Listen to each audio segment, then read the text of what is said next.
Hello and welcome to 7 Minutes of Science, a weekly science news show in which I try to run you through the biggest science stories of the week in 7 minutes or less. If I go over 7 minutes, then I have to do something horrible. In this case it is the cinnamon challenge. So hopefully I'll be able to do this in a way that will not involve real pain and suffering for me. But then again, if I fail, at least you get to see something that's going to amuse you a lot. So here we go, without further ado, give me a timer on the screen. And 3, 2, 1, go. Right, NASA on Monday, NASA's Lunar Reconnaissance Orbiter has found strong evidence of geological activity on the Moon as recently as 100 million years ago. This is fascinating because up until recently it was believed that the Moon had an abrupt stop in its volcanic activity about 1 billion years ago. The most studied site for this activity is named ENA and was actually first photographed by the Apollo 15 mission, which was when we used to send people into space instead of robots.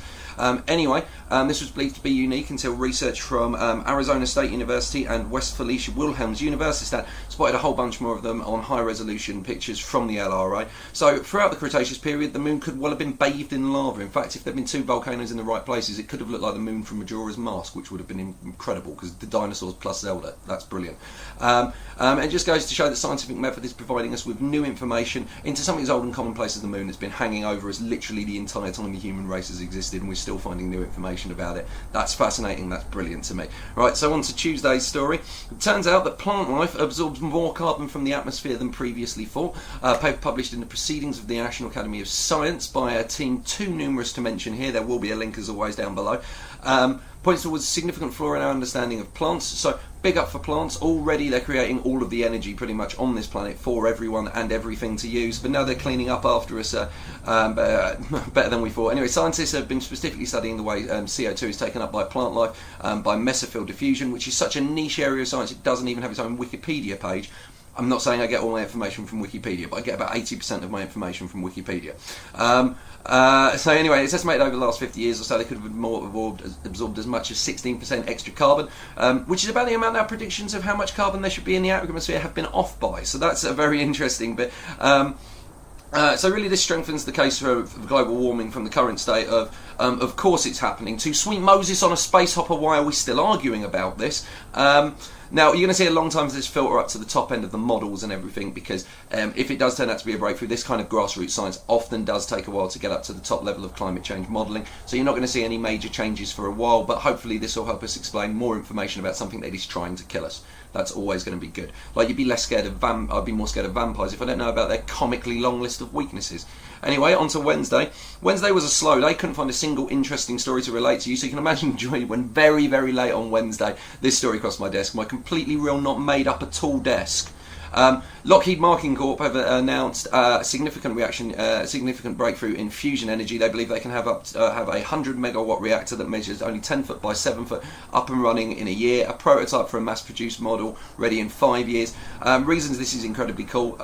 Firstly, 100 megawatts is enough to power 50,000 homes. Secondly, fusion is much safer than fission that we currently use for most directions. 3, it's estimated that global energy use will increase 40 to 50% in the next generation. 4, the fossil use for this is taken from the Earth's surface, but much less than fossil fuel, so it's much, much greener in that regard. 5, the military is keen on this technology for submarines, planes, boats, that kind of thing. And when the military wants something, they actually get it. It stops a lot of the rubbish you usually get around breakthroughs like this. So hopefully that'll push it forward and it'll be something that we can legitimately get soon. Tom Maguire, who leads the project, says that you're about 10 years away from this being something an energy company can buy, and I think we're about 20 years away from Tom Maguire having schools named after him and a Nobel Prize.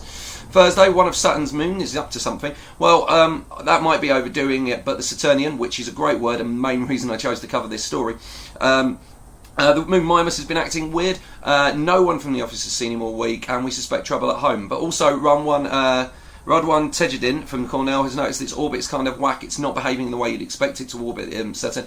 But that only works if you assume that it's uniform, has a uniform mass throughout, which he is now hypothesising that it doesn't. Maybe it has an odd-shaped core. Maybe there's even a subterranean ocean on this moon. We already know there's water in the area because it can be found on Enceladus. I like the idea of water in space. You'll hear me talk about this a lot over the coming episodes and throughout any time you ever talk to me. Because water on Earth always equals life. That might not be true everywhere in space, but we haven't checked anywhere else that we've found water yet. We've not checked and looked at this water. So this could be where another place that life could exist. Or, who knows, it could be a Death Star. I know what you're saying, looking at the picture, it doesn't look much like a Death Star, but wouldn't you rather disguise your Death Star rather than have one that everybody knew instantly was a Death Star? I'm just saying. Anyway, Friday, a potential breakthrough in the understanding of dark matter. Now, this will be a real test of how quickly I can explain something. I'm going to go straight off the script here. At the beginning of the universe, we know from maths and stuff that a certain amount of stuff was created, but we can only account for a certain amount of it within our current understanding of the universe. Scientists have labelled this dark matter, and there are a whole bunch of competing theories as to what it is. One of those theories involved particles called axions. These were originally theorised to explain a complication in the standard model of physics. However, they also match up with a lot of things that are known about dark matter and a lot of the predictions from that field. Now, if axions do exist, then they should be created in the hearts of stars like our Sun, and they should react with highly strong magnetic fields like our Earth has to create X-rays. Now, a satellite has discovered X-rays in the right pattern to suggest axions coming from the heart of our Sun. That would be very fascinating. It'd be a really, really big breakthrough. And this was a team out of the University of Leicester. And there's more information on this in the links below because I cannot do it justice. Okay, and finally, if you remember 2 weeks ago, I spoke about NASA's Rosetta Mission and the fact that you could download a file of Comet 67P, which I still think sounds too much like we're letting computers name all the cool stuff in space. This is actual stuff that actually exists. It's like places. Give it good names. Imagine if England was just called 67A. Anyway, the picture that I'm going to show you now, this is a composite shot taken by the satellite. It's only about 16 kilometres away, coming in close for landing. And I just wanted to show you this because I think it's so beautiful. Not just beautiful in terms of the picture itself, which is a great use of the black and white filter on Instagram, but also in the fact that to get this photo, the amount of effort and intuition and just incredible advancement required for a bunch of monkeys on the skin of a ball of lava to take this photograph is amazing and inspiring. And for me, it's what this show is about. It's a cool kind of thing I want to show you because this is cool. Okay, and then and finally, this thing, look at that! That is a member of the Saturnian family. These are related to the kangaroo, one of Australia's coolest animals, not including drop bears. They tend to be hoppy kangaroos. Turns out that these guys didn't hop. They walked around on 2 legs. They are giant ancient kangaroos. They would could be over 2 metres high, weighed as much as a lion. And the main reason that I'm sharing this is because there has been this understanding that now they didn't hop, they walked bipedally by checking their bones against the bones of modern day kangaroos, and that is fascinating. But mainly, I'm 30 years old and I didn't know that this existed until 2 days ago. How did nobody mention that Australia used to have giant kangaroos that roamed around the ancient world? Now we're under a moon that was apparently covered in lava. I mean, I'm just saying somebody should have brought that up earlier. Anyway, that does us, and we are again in under 7 minutes. Well, okay. I promise to overrun next time so that you can see me do something horrible. Thank you very, very much for watching. If you do like the show, please like the show, share the show, subscribe to the show. Anything you can do to help us get the name out there, show more people what we're doing. We really, really appreciate your support and your help in doing this. And again, thank you very much for your time this week, and good luck in your endeavours if your endeavours be good. Goodbye.